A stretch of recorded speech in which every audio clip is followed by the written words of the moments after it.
வணக்கம் நண்பர்களே. உங்கள் வீட்டுத் தோட்டத்தையோ அல்லது பால்கனியையோ வண்ணமயமான பெட்டூனியா பூக்களால் அலங்கரிக்க விரும்புகிறீர்களா?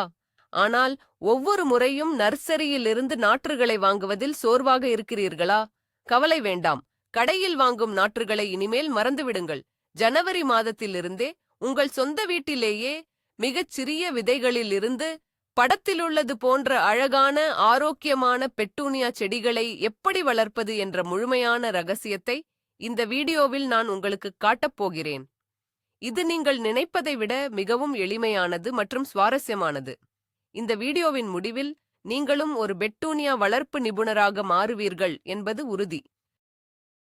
பெட்டூனியாக்கள் அவற்றின் அழகான, துடிப்பான வண்ணங்கள் மற்றும் நீண்ட பூக்கும் காலத்திற்காக மிகவும் பிரபலமானவை.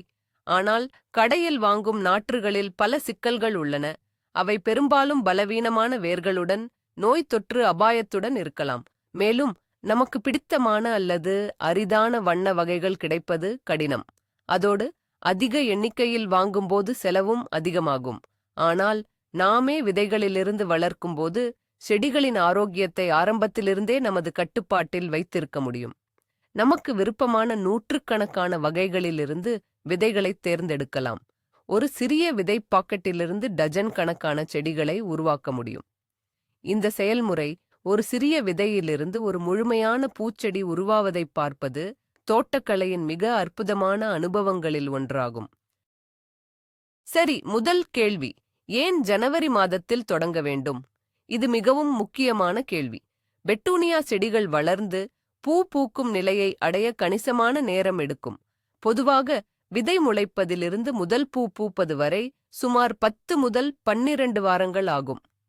நாம் ஜனவரி மாதத்தில் விதைக்கும்போது வசந்த காலத்தின் சாந்திலும் கோடை காலத்தின் தொடக்கத்திலும் செடிகள் பூக்கத் தயாராகிவிடும்.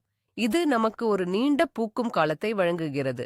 கோடை முழுவதும், ஏன் இலையுதிர் காலத்தின் ஆரம்பம் வரை கூட உங்கள் தோட்டம் வண்ணமயமான பெட்டூனியாக்களால் நிறைந்திருக்கும். தாமதமாக விதைத்தால் பூக்கும் காலம் குறைந்துவிடும். எனவே சரியான நேரத்தில் தொடங்குவது உங்கள் உழைப்பின் முழு பயனையும் அனுபவிக்க உதவும். இது ஒரு மராத்தான் ஓட்டம் போன்றது, ஸ்பிரிண்ட் அல்ல. பொறுமை இங்கே மிக முக்கியம். அடுத்ததாக, சரியான விதைகளை தேர்ந்தெடுப்பது. பெட்டூனியா விதைகளில் 2 முக்கிய வகைகள் உள்ளன. ஒன்று, சாதாரண விதைகள். இவை தூள் போன்று மிகச் சிறியதாக இருக்கும். இரண்டாவது, உருண்டை செய்யப்பட்ட விதைகள், பெல்லட்டட் சீட்ஸ். இந்த வகை விதைகளைச் சுற்றி ஒரு களிமண் போன்ற பூச்சு இருக்கும். இது அவற்றை கையாள்வதை எளிதாக்குகிறது. நீங்கள் ஒரு தொடக்கக்காரராக இருந்தால் உருண்டை செய்யப்பட்ட விதைகளை பயன்படுத்துவது மிகவும் நல்லது, ஏனெனில் அவற்றை சரியான இடைவெளியில் வைப்பது சுலபமாயின். மேலும் பெட்டூனியாக்களில் பல வகைகள் உள்ளன. ஆம்பலஸ் அல்லது தொங்கும் வகை, ஆம்பலஸ் தொங்கும் கூடைகளுக்கு ஏற்றது. புஷ் அல்லது குத்து வகை, புஷ் தரை மற்றும் தொட்டிகளுக்கு ஏற்றது. உங்கள் தேவைக்கேற்ப உங்களுக்கு பிடித்த வண்ணங்கள் மற்றும் வடிவங்களில் உள்ள விதைகளை தேர்ந்தெடுக்கவும். விதைகளின் காலாவதி தேதியை சரிபார்ப்பது அவசியம். புதிய விதைகள் சிறந்த முளைப்பு விகிதத்தை கொண்டிருக்கும். இப்போது தேவையான உபகரணங்களைப் பற்றி பார்ப்போம். உங்களுக்கு மிக விலையுயர்ந்த பொருட்கள் எதுவும் தேவையில்லை. ஆழமற்ற வடிகால் துளைகள் கொண்ட தட்டுகள் அல்லது நாட்டு ட்ரே, சீட்லிங் ட்ரேஸ் தேவைப்படும். விதைகளை மூடி வைக்க தெளிவான பிளாஸ்டிக் மூடி கொண்ட தட்டுகள் கிடைத்தால் மிகவும் நல்லது, ஏனெனில் இது ஒரு சிறிய பசுமை இல்லம் போன்ற விளைவை உருவாக்கும். மூடி இல்லை என்றால் ஒரு தெளிவான பிளாஸ்டிக் ஷீட் அல்லது கண்ணாடித் துண்டை பயன்படுத்தலாம். நாற்றுகளுக்கு மென்மையாக தண்ணீர் தெளிக்க ஒரு ஸ்ப்ரே பாட்டில் அவசியம். விதைகள் மிகவும் சிறியதாக இருப்பதால் சாதாரண குவளையிலிருந்து தண்ணீர் ஊற்றினால் விதைகள் மண்ணுக்குள் ஆழமாகச் சென்றுவிடும் அல்லது அடித்துச் செல்லப்படும். உருண்டை செய்யப்பட்ட விதைகளை கையாள ஒரு சிறிய டூத்பிக் அல்லது குச்சி உதவியாக இருக்கும். இந்த எளிய கருவிகள் உங்கள் விதைப்புப் பயணத்தை மிகவும் எளிதாக்கும். பெட்டூனியா நாற்றுகளுக்கு சரியான மண் கலவை உயிர்நாடியாகும். மிகவும் கனமான அல்லது களிமண் போன்ற மண் வேர்கள் வளர்வதை தடுக்கும் மற்றும் நீர் தேங்கி வேர் அழுகலுக்கு வழிவகுக்கும். எனவே நாம் இலகுவான, காற்றோட்டமான மற்றும் நல்ல வடிகால் வசதி கொண்ட ஒரு மண் கலவையை உருவாக்க வேண்டும். இதற்கான சிறந்த கலவை 1 பங்கு தென்னை நார் கழிவு, கோகோபீட், 1 பங்கு மண்புழு உரம், வர்மி காம்போஸ்ட் மற்றும் 1 பங்கு பெர்லைட் பலீட்டு அல்லது மணல், தென்னை நார் கழிவு ஈரப்பதத்தை தக்க வைக்க உதவுகிறது. மண்புழு உரம் நாற்றுகளுக்கு தேவையான ஆரம்ப ஊட்டச்சத்துக்களை வழங்குகிறது. பெர்லைட் அல்லது மணல் மண் இறுக்கமடைவதைத் தடுத்து நல்ல காற்றோட்டத்தையும் வடிகால் வசதியையும் உறுதி செய்கிறது. இந்த 3 பொருட்களையும் ஒன்றாக கலந்து கட்டிகள் இல்லாமல் பார்த்து கொள்ளவும். இந்த கலவை உங்கள் பெட்டூனியா நாற்றுகள் ஆரோக்கியமாக வளர ஒரு சிறந்த அடித்தளத்தை அமைக்கும். மண்கலவையை தயாரித்த பிறகு மிக மிக முக்கியமான ஒரு படி உள்ளது. அதுதான் மண்ணை கிருமி நீக்கம் செய்வது, ஸ்டெரிலைசேஷன். இது பலரால் தவிர்க்கப்படும் ஒரு படி, ஆனால் இது உங்கள் நாற்றுகளின் வெற்றிக்கு இன்றியமையாதது. மண்ணில் இயற்கையாகவே பூஞ்சை வித்துக்கள், பாக்டீரியாக்கள் மற்றும் பூச்சிகளின் முட்டைகள் இருக்கலாம். இவை முளைத்து வரும் மென்மையான நாற்றுகளை தாக்கி கருப்பு கால், பிளாக் லெக் போன்ற நோய்களை உண்டாக்கி மொத்த நாற்றுகளையும் அழித்துவிடும். இதை தடுக்க நாம் மண்ணை கிருமி நீக்கம் செய்ய வேண்டும். உங்கள் மண்கலவையை ஒரு பழைய பேக்கிங் தட்டில் பரப்பி 180°C வெப்பநிலையில் 30 நிமிடங்களுக்கு அடுப்பில் ஓவன் வைத்து சூடுபடுத்தலாம். அல்லது மைக்ரோவேவ் பாதுகாப்பான பாத்திரத்தில் மண் கலவையை வைத்து சிறிது தண்ணீர் தெளித்து 5 முதல் 10 நிமிடங்கள் அதிக சக்தியில் சூடுபடுத்தலாம். இந்த செயல்முறை தீங்கு விளைவிக்கும் உயிரினங்களை அழித்து உங்கள் நாற்றுகளுக்கு ஒரு சுத்தமான மற்றும் பாதுகாப்பான தொடக்கத்தை வழங்கும். கிருமி நீக்கம் செய்த பிறகு மண் முழுமையாக குளிர்ந்து அறை வெப்பநிலைக்கு வரும் வரை காத்திருக்க வேண்டும். உங்கள் கிருமி நீக்கம் செய்யப்பட்ட மண் கலவை குளிர்ந்த பிறகு அதை விதைப்புத் தட்டுகளில் நிரப்ப வேண்டிய நேரம் இது. தட்டுகளின் அடிப்பகுதியில் முறையான வடிகால் துளைகள் இருப்பதை உறுதி செய்து கொள்ளுங்கள். அதிகப்படியான நீர் வெளியேறாவிட்டால் வேர்கள் அழுகிவிடும்.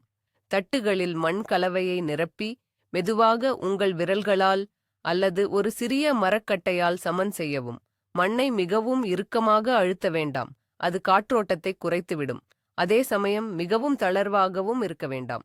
தட்டின் மேல் விளிம்பிலிருந்து சுமார் அரை அங்குல இடைவெளி இருக்கும்படி மண்ணை நிரப்பவும். இது தண்ணீர் ஊற்றும் போது மண் வெளியே சிந்துவதைத் தடுக்கும். விதைப்பதற்கு முன் ஒரு ஸ்ப்ரே பாட்டிலை பயன்படுத்தி மண் கலவையை நன்கு ஈரப்படுத்தவும். மண் ஈரமாக இருக்க வேண்டும், ஆனால் குளம் போல் தண்ணீர் தேங்கி நிற்கக்கூடாது.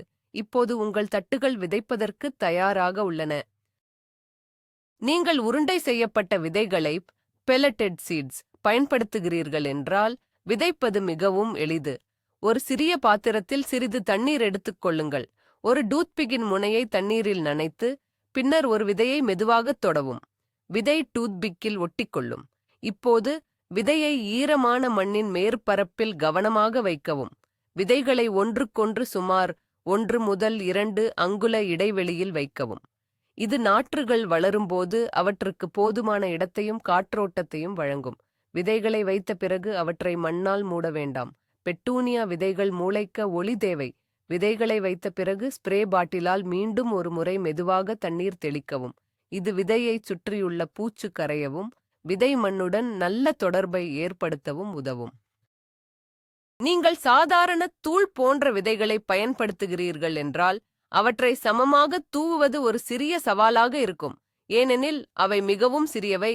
இதை எளிதாக்க ஒரு எளிய தந்திரம் உள்ளது.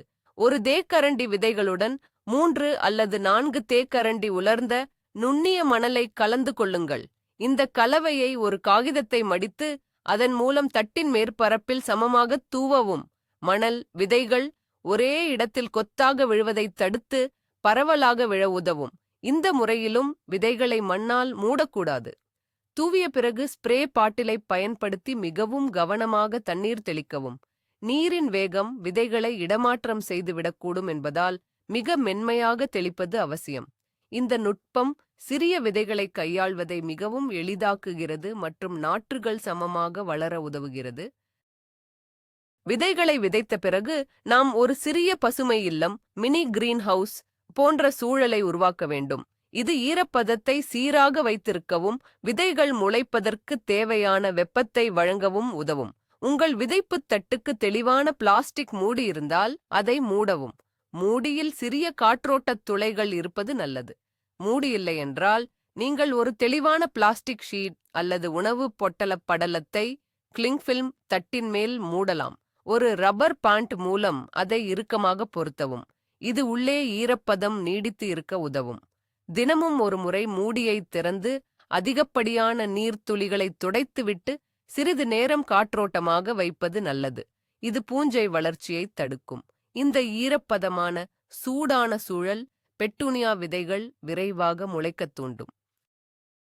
பெட்டூனியாக்களின் ஒரு தனித்துவமான பண்பு என்னவென்றால் அவற்றின் விதைகள் முளைப்பதற்கு ஒளி தேவை. இது போட்டோபிளாஸ்டிக் விதைகள் என்று அழைக்கப்படுகிறது. பல தாவரங்களின் விதைகளை மண்ணுக்குள் புதைத்து வைப்போம். ஆனால் பெட்டூனியா விதைகளை மண்ணின் மேற்பரப்பில்தான் வைக்க வேண்டும். அதனால்தான் நாம் விதைகளை மண்ணால் மூடுவதில்லை. விதைத்த தட்டுகளை நேரடியாக சூரிய ஒளிப்படாத ஆனால் பிரகாசமான வெளிச்சம் உள்ள இடத்தில் வைக்க வேண்டும். நேரடி சூரிய ஒளி பிளாஸ்டிக் மூடிக்கு அடியில் வெப்பநிலையை அதிகமாக்கி விதைகளை சேதப்படுத்திவிடும். ஒரு ஜன்னலுக்கு அருகில் ஆனால் மறைமுகமான வெளிச்சம் கிடைக்கும் இடம் சிறந்தது. வெளிச்சம் போதுமானதாக இல்லாவிட்டால் விதைகள் முளைக்காது அல்லது முளைத்த நாற்றுகள் மிகவும் பலவீனமாக நீண்டு வளரும். எனவே சரியான அளவு ஒளி என்பது முளைப்பு வெற்றிக்கு மிக முக்கியம்.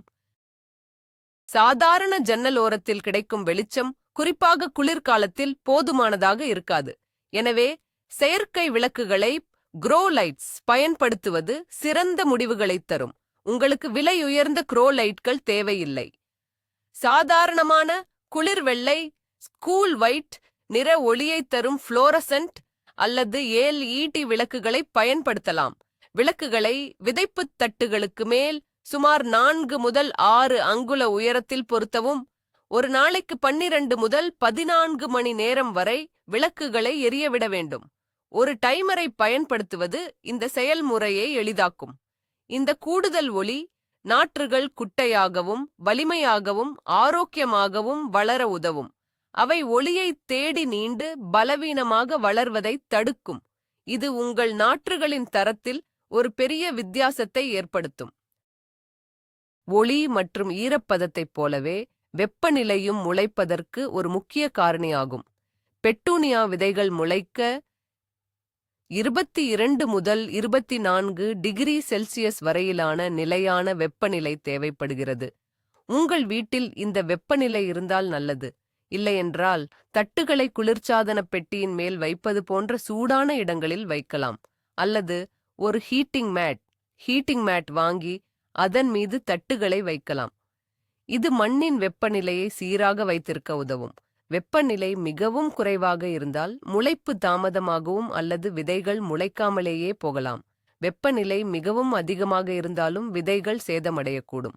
எனவே ஒரு அறை வெப்பநிலை மானியை பயன்படுத்தி வெப்பநிலையை கண்காணிப்பது நல்லது. விதைகள் முளைத்த பிறகு வெப்பநிலையை சற்று குறைக்கலாம். நாற்றுகளுக்கு தண்ணீர் ஊற்றும் முறை மிகவும் முக்கியமானது. இந்த ஆரம்ப கட்டத்தில் மண் எப்போதும் சீராக ஈரமாக இருக்க வேண்டும். ஆனால் ஒருபோதும் தண்ணீர் தேங்கி நிற்கக்கூடாது. ஸ்ப்ரே பாட்டிலை பயன்படுத்தி மென்மையாக தண்ணீர் தெளிப்பதே சிறந்த வழியாகும். மண்ணின் மேற்பரப்பு லேசாக உலரத் தொடங்கும் போது தண்ணீர் தெளிக்கவும். ஒரு நாளைக்கு 1 அல்லது 2 முறை தேவைப்படலாம். நேரடியாக குவளையிலிருந்து தண்ணீர் ஊற்றுவதை தவிர்க்கவும். அது மென்மையான நாற்றுகளை சேதப்படுத்தும் மற்றும் மண்ணை அசைக்கும். மற்றொரு சிறந்த முறை கீழிருந்து நீர் ஊற்றுவது, பாட்டம் வாட்டரிங். விதைப்புத் தட்டை தண்ணீர் நிரப்பப்பட்ட ஒரு பெரிய தட்டில் வைக்கவும். வடிகால் துளைகள் வழியாக மண் தண்ணீரை உறிஞ்சிக் கொள்ளும். மண்ணின் மேற்பரப்பு ஈரமாக மாறியதும் தட்டை வெளியே எடுத்து அதிகப்படியான நீரை வடியவிடவும். இந்த முறை வேர்கள் ஆழமாக வளர ஊக்குவிக்கும் மற்றும் இலைகள் ஈரமாகாமல் தடுக்கும். சரியான கவனிப்புடன் 5 முதல் 10 நாட்களுக்குள் சிறிய பச்சை நிற முளைகள் மண்ணிலிருந்து வெளிவருவதை நீங்கள் காண்பீர்கள். இது மிகவும் உற்சாகமான தருணம். பெரும்பாலான விதைகள் முளைத்த பிறகு பசுமை இல்லம் போன்ற மூடியை படிப்படியாக அகற்ற வேண்டும். உடனடியாக முழுவதுமாக அகற்றிவிடாதீர்கள். இது நாற்றுகளுக்கு ஒரு அதிர்ச்சியாக இருக்கலாம். முதல் நாள் 1 மணி நேரம் மட்டும் மூடியை அகற்றவும். அடுத்த நாள் 2 மணி நேரம். இப்படியே படிப்படியாக நேரத்தை அதிகரித்து ஒரு வாரத்தில் முழுவதுமாக அகற்றிவிடலாம்.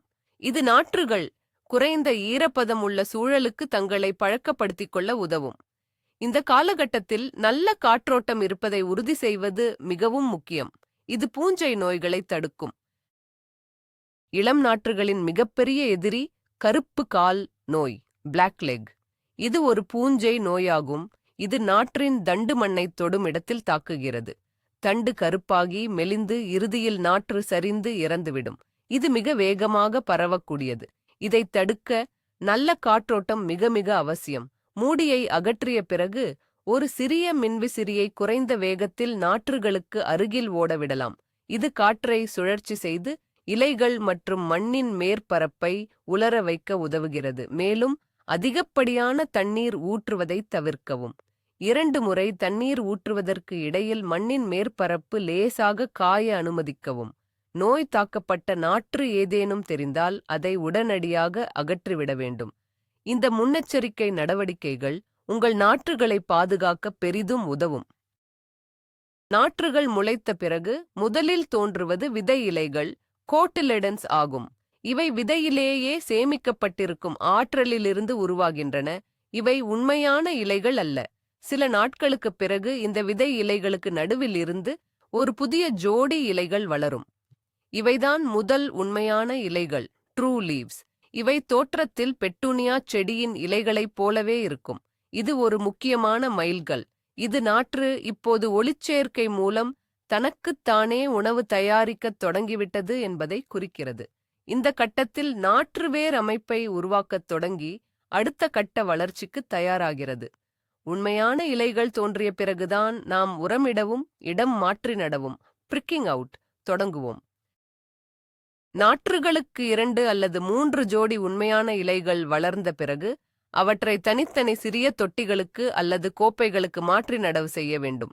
இந்த செயல்முறை பிரிக்கிங் அவுட் அல்லது இடம் மாற்றி நடுதல் என்று அழைக்கப்படுகிறது. விதைப்புத் தட்டில் நாற்றுகள் நெருக்கமாக வளர்வதால் அவற்றுக்கு வேர்கள் வளர போதுமான இடம் இருக்காது. அவற்றை தனித்தனியாக பிரிப்பது வேர்கள் நன்கு வளரவும் செடிகள் வலிமையாக வளரவும் உதவும். ஒரு சிறிய குச்சி அல்லது பென்சிலை பயன்படுத்தி நாற்றை அதன் வேர்களுடன் மண்ணிலிருந்து கவனமாக எடுக்கவும். வேர்களை சேதப்படுத்தாமல் இருப்பது மிகவும் முக்கியம். நாற்றை அதன் இலைகளை பிடித்து தூக்கவும். தண்டை பிடிக்க வேண்டாம், ஏனெனில் தண்டு மிகவும் மென்மையானது. புதிய தொட்டியில் ஒரு சிறிய துளை செய்து அதில் நாற்றை வைத்து சுற்றிலும் மண்ணை நிரப்பி மெதுவாக அழுத்தவும். இடம் மாற்றி நட்ட பிறகு லேசாக தண்ணீர் ஊற்றவும். இடம் மாற்றி நட்ட பிறகு சுமார் 1 வாரம் கழித்து நாற்றுகளுக்கு முதல் முறையாக உரமிடத் தொடங்கலாம். இந்த கட்டத்தில் அவற்றுக்கு வளர்ச்சிக்கு கூடுதல் ஊட்டச்சத்துக்கள் தேவை. நாற்றுகளுக்கு ஏற்ற சமச்சீரான நீரில் கரையும் உரத்தை பயன்படுத்தவும். உரப் பாக்கெட்டில் பரிந்துரைக்கப்பட்ட அளவை விட பாதி அல்லது 1/4 பங்கு செறிவுள்ள உரக் கரைசலை தயாரிக்கவும். அதிகப்படியான உரம் மென்மையான வேர்களை எரித்துவிடும். வாரத்திற்கு ஒரு முறை தண்ணீர் ஊற்றுவதற்கு பதிலாக இந்த உரக் கரைசலை ஊற்றலாம். நைட்ரஜன், பாஸ்பரஸ் மற்றும் பொட்டாசியம் NPK சம அளவில் உள்ள உரத்தை தேர்ந்தெடுக்கவும். இது இலைகள், வேர்கள் மற்றும் ஒட்டுமொத்த செடி வளர்ச்சிக்கு உதவும். தொடர்ந்து உரமிடுவது உங்கள் நாற்றுகள் அடர்த்தியாகவும் ஆரோக்கியமாகவும் அடர் பச்சை நிற இலைகளுடனும் வளர உதவும். உங்கள் பெட்டூனியா நாற்றுகள் சுமார் 3 முதல் 4 அங்குல உயரம் வளர்ந்த பிறகு அடுத்த முக்கியமான படி கிள்ளுதல், பிஞ்சிங் ஆகும். இது செடி ஒரே ஒரு தண்டுடன் உயரமாக வளர்வதற்கு பதிலாக பல கிளைகளுடன் புதர் போல அடர்த்தியாக வளர ஊக்குவிக்கும். செடியின் நுனியில் உள்ள வளரும் பகுதியை உங்கள் விரல் நகங்களை பயன்படுத்தி அல்லது ஒரு சிறிய கத்தரிக்கோலால் மெதுவாக கிள்ளி எடுக்கவும். இது செடியின் ஆற்றலை பக்கவாட்டு கிளைகளை உருவாக்கத் தூண்டும். இதன் விளைவாக உங்களுக்கு அதிக கிளைகள், அதிக மொட்டுகள் மற்றும் அதிக பூக்கள் கிடைக்கும். முதல் முறை கிள்ளிய பிறகு புதிதாக வளரும் ஒவ்வொரு கிளையையும் சில வாரங்களுக்குப் பிறகு மீண்டும் கிள்ளலாம். இந்த எளிய செயல்பாடு உங்கள் பெட்டூனியா செடியின் தோற்றத்திலும் பூக்களின் எண்ணிக்கையிலும் ஒரு பெரிய வித்தியாசத்தை ஏற்படுத்தும். பயப்படாமல் செய்யுங்கள். செடிக்கு இது நன்மை பயக்கும். உங்கள் நாற்றுகள் நன்கு வளர்ந்து உங்கள் பகுதியில் கடைசி பனிப்பொழிவு அபாயம் நீங்கிய பிறகு அவற்றை நேரடியாக தோட்டத்தில் நடுவதற்கு முன் அவற்றை வெளிப்புற சூழலுக்கு பழக்கப்படுத்த வேண்டும். இந்த செயல்முறை கடினப்படுத்துதல், ஹார்டனிங் ஆஃப் என்று அழைக்கப்படுகிறது. வீட்டிற்குள் வளர்ந்த நாற்றுகள் வெளிப்புறத்தின் நேரடி சூரிய ஒளி, காற்று மற்றும் வெப்பநிலை மாற்றங்களை தாங்காது. முதல் நாள் நாற்றுகளை 1 மணி நேரம் மட்டும் நிழலான பாதுகாப்பான இடத்தில் வெளியே வைக்கவும். அடுத்த நாள் 2 மணி நேரம். இப்படியே படிப்படியாக நேரத்தையும் சூரிய ஒளியின் அளவையும் அதிகரிக்கவும். இந்த செயல்முறைக்கு 1 முதல் 2 வாரங்கள் வரை ஆகும். இந்த காலகட்டத்தில் மண் ஈரமாக இருப்பதை உறுதி செய்யவும். கடினப்படுத்துதல் நாற்றுகள் வெளிப்புறத்தில் ஏற்படும் அதிர்ச்சியைத் தாங்கி ஆரோக்கியமாக வளர உதவும். இது இறுதி மற்றும் மிக முக்கியமான படியாகும். பார்த்தீர்களா நண்பர்களே, ஜனவரி மாதத்தில் ஒரு சிறிய விதையில் தொடங்கிய நமது பயணம் இப்போது அழகான, ஆரோக்கியமான, பூக்கத் தயாராக இருக்கும் செடிகளாக வளர்ந்து நிற்கிறது. சரியான மண் கலவை, போதுமான ஒளி, சீரான வெப்பநிலை, கவனமான நீர்ப்பாசனம் மற்றும் சரியான நேரத்தில் கிள்ளுதல் போன்ற படிகளை பின்பற்றுவதன் மூலம் யாராலும் கடையில் வாங்குவதை விட சிறந்த பெட்டூனியாக்களை உருவாக்க முடியும். உங்கள் சொந்த உழைப்பில் பூத்த பூக்களை பார்ப்பது தரும் மகிழ்ச்சிக்கு ஈடு இணையே இல்லை. இனி நீங்கள் நர்சரியை நம்பியிருக்கத் தேவையில்லை. உங்கள் பால்கனியும் தோட்டமும் இந்த கோடை முழுவதும் வண்ணங்களால் நிரம்பி வழியும். இந்த வீடியோ உங்களுக்கு பயனுள்ளதாக இருந்திருக்கும் என்று நம்புகிறேன். உங்களுக்கு பிடித்திருந்தால் தயவு செய்து லைக் செய்யுங்கள், உங்கள் நண்பர்களுடன் பகிர்ந்து கொள்ளுங்கள். மேலும் இது போன்ற பல தோட்டக்கலை வீடியோக்களுக்கு எங்கள் சேனலுக்கு சப்ஸ்கிரைப் செய்ய மறக்காதீர்கள். உங்கள் அனுபவங்களையும் சந்தேகங்களையும் கீழே உள்ள கமெண்ட்டுகளில் பகிர்ந்து கொள்ளுங்கள். நீங்கள் இந்த ஆண்டு எந்த வகையான பெட்டூனியாவை வளர்க்கத் திட்டமிட்டுள்ளீர்கள்? உங்கள் பதிலுக்காக காத்திருக்கிறேன். நன்றி.